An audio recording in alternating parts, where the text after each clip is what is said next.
1,000 years, the intro and the last part called the outro. Ready? And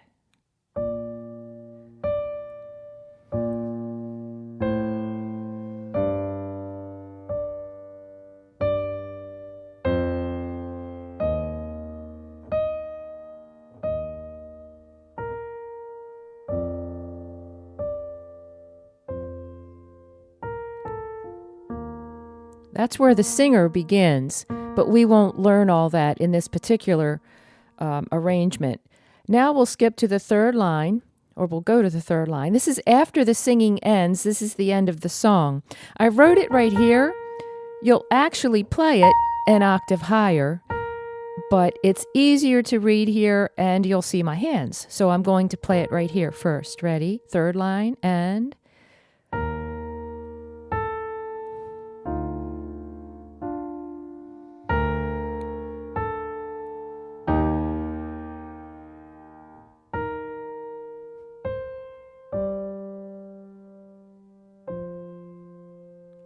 It ends on the E flat chord, which is the 4 chord in the key of B flat. 1, 2, 3, 4.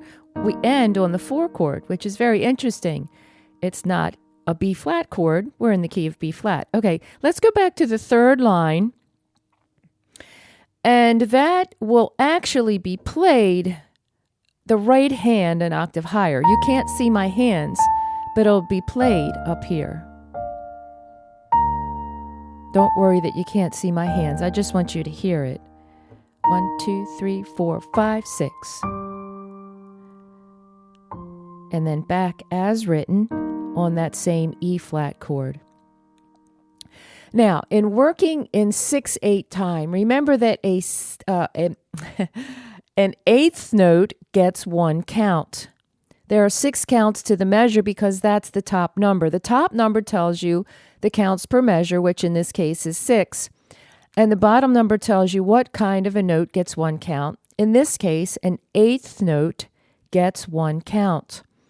A quarter note gets 2 counts. A dotted quarter note gets 3 counts, like in the beginning. That first note is a D, and it gets 3 counts. 1, 2, 3, 4, 5, 6.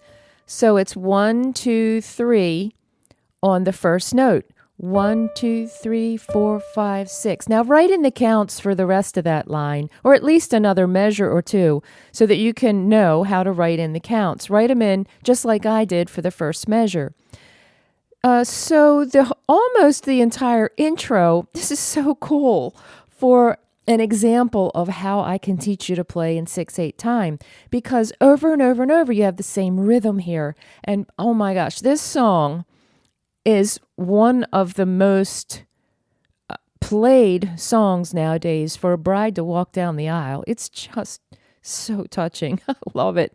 Okay, so you know how to count the rhythm for most of the introduction.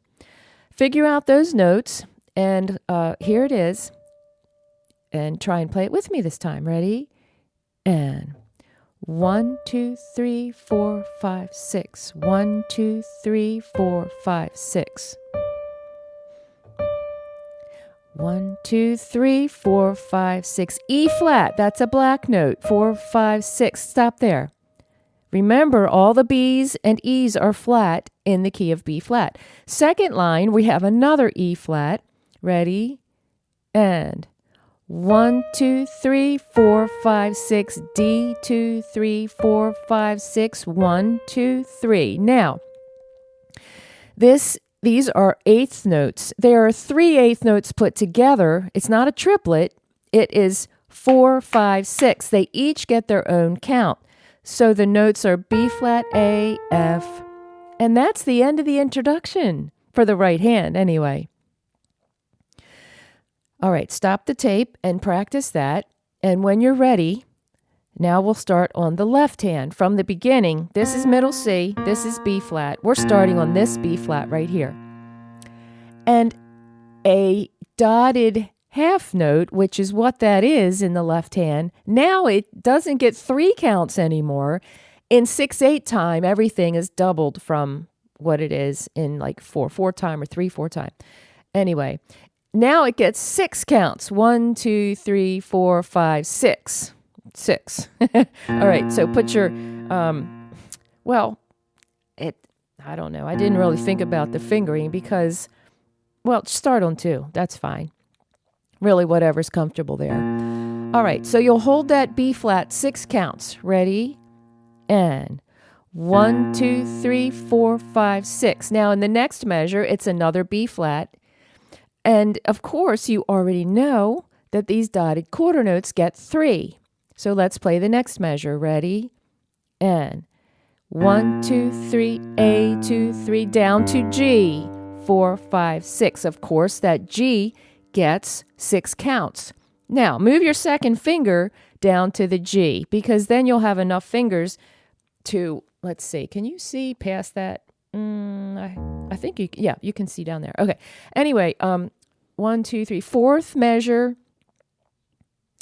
on the first line. So we're on a G, hold it 3 counts, then go to F and hold it 3 counts, then go to E flat and hold it how many counts? You got it. 6. All right, fourth measure on the G. Ready? And G, 2, 3, F, 2, 3, E flat. 4, 5, 6. Stop there. Now we're on the second line. We play another E flat. And in this whole line, there are E flats and there are Fs, and that's it for your left hand. So start on E flat. Ready?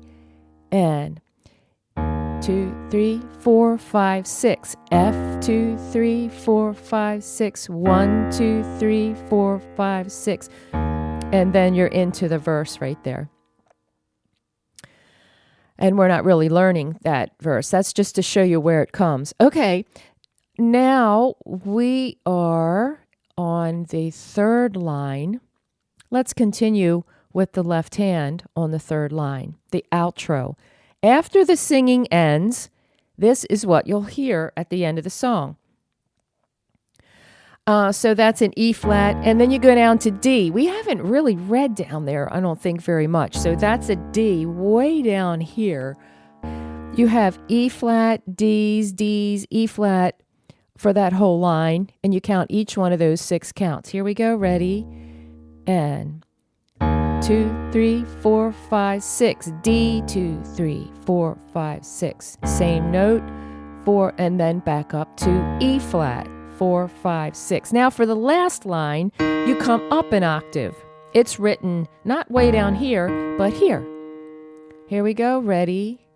And 2, 3, 4, 5, 6, up to 4, 5, 6. F, 2, 3, 4, 5, 6. And then you have these 2 notes. I don't want to keep giving you the notes. You should be able to read those by now. Tell me, or tell yourself, really, what those 2 notes are there at the end.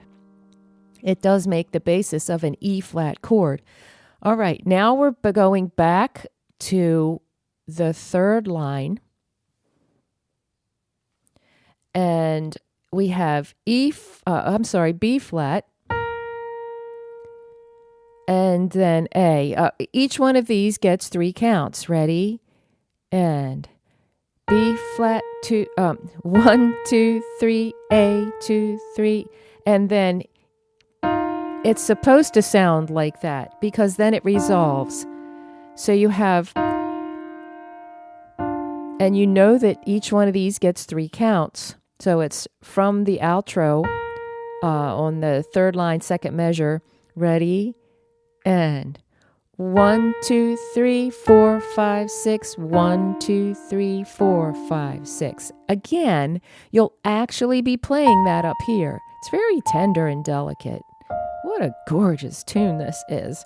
All right. The next measure, you can figure this out really yourself here. It's B flat 2, 3, A, 2, 3. It's almost the same thing that we just played, but we end on these 2 notes. Of course, that's played an octave higher. Let's go to the last line. This count is a little tiny bit tricky, but you'll get it in no time. The count is this. It's a dotted quarter tied to an 8th note followed by a quarter note. Don't be intimidated. We'll get it. Here we go. It's counted like this.